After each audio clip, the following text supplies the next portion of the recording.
Hi everyone, if this is your first time watching these videos, thank you for joining me today. And if you have been following along with this video series, welcome back to another IELTS preparation video. My name is Joanne and today I'm going to talk to you about the speaking section of the IELTS exam. Today I will be focusing on part 1 of the IELTS exam and our topic is work. Remember, the speaking exam lasts roughly 15 minutes and is split into 3 parts: the interview section, the individual long-term section, and the two-way discussion section.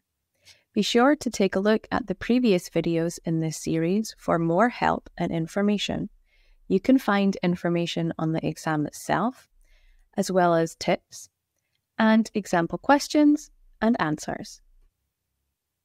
As I said, Part 1 of the exam is the interview section. In this section, the examiner asks the candidate general questions on some familiar topics, for example, food and health. Our topic today is work.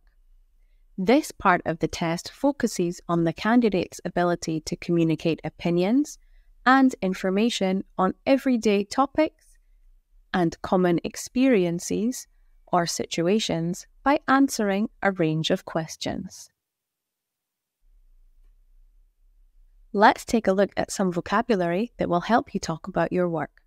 When it comes to talking about work, there is a lot of vocabulary that you can use.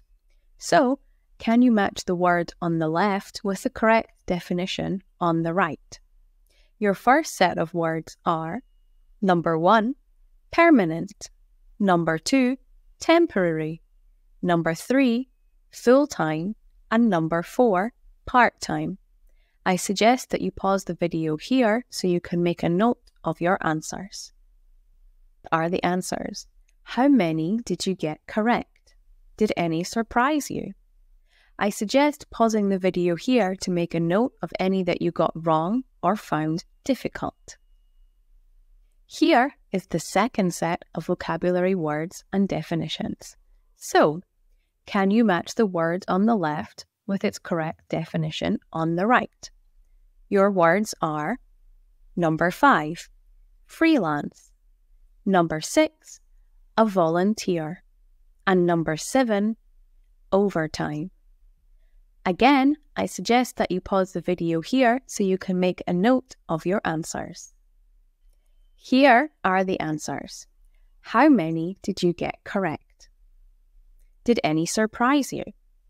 Remember, knowing the meaning of a word is a lot easier than being able to use it correctly.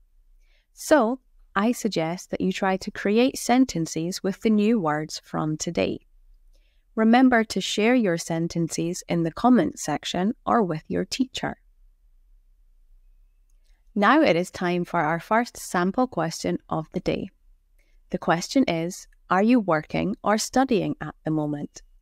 And the answer is, I am working full-time at the moment, but it's just temporary. Next year, I want to go to graduate school, so I'm working at a convenience store to earn enough money to support myself. So, that's a solid Band 6 answer. As I mentioned, one of the marking criteria is lexical resource, or the candidate's vocabulary and how well they use it. So, how can we improve this answer?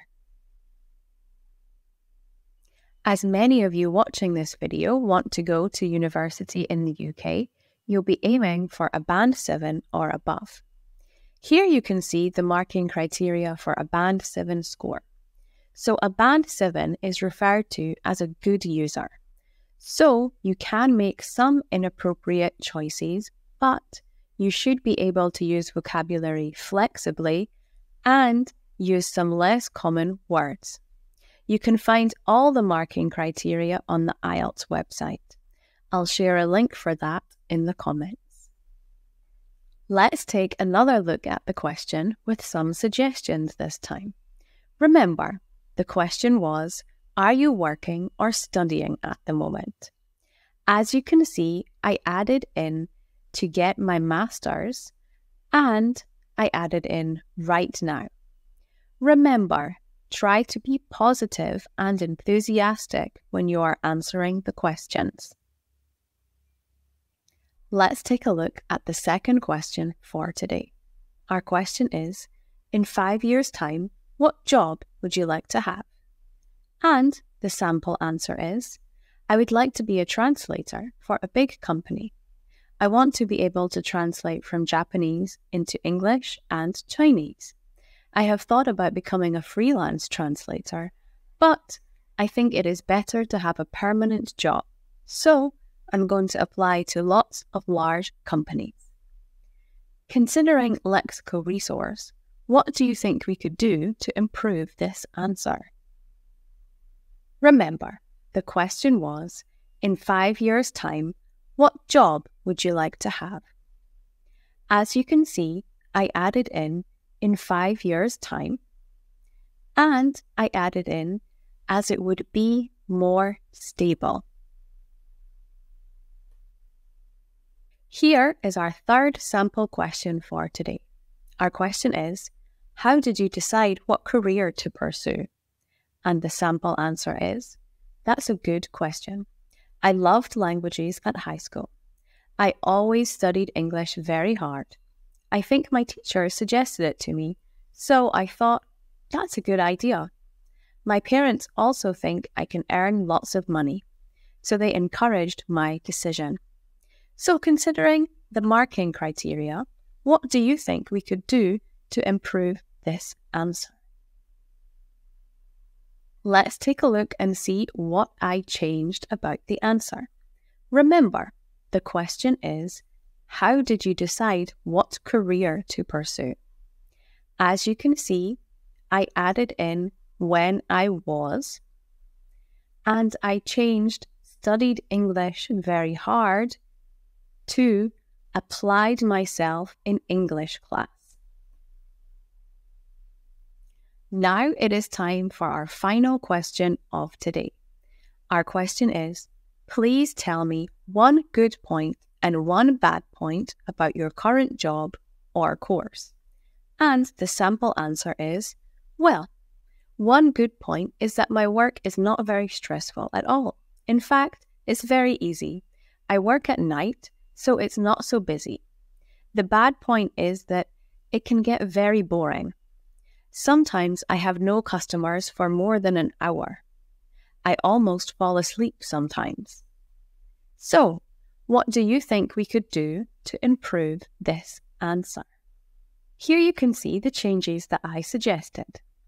Remember, the question was, please tell me one good point and one bad point about your current job or course.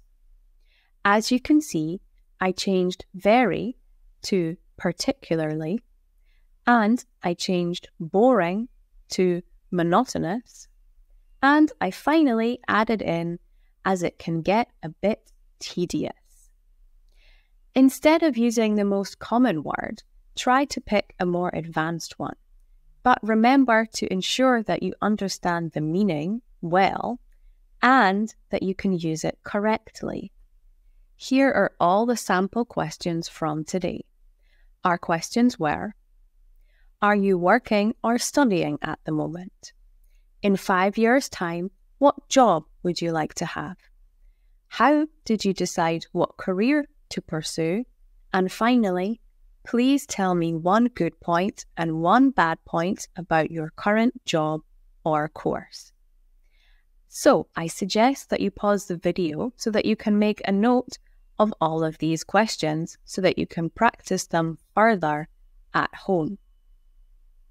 Now it is time for our tip of the day. So our tip is, remember, they are testing your English, not your ideas. So unlike the IELTS writing test, in the speaking test, the examiner is assessing your speaking skills only.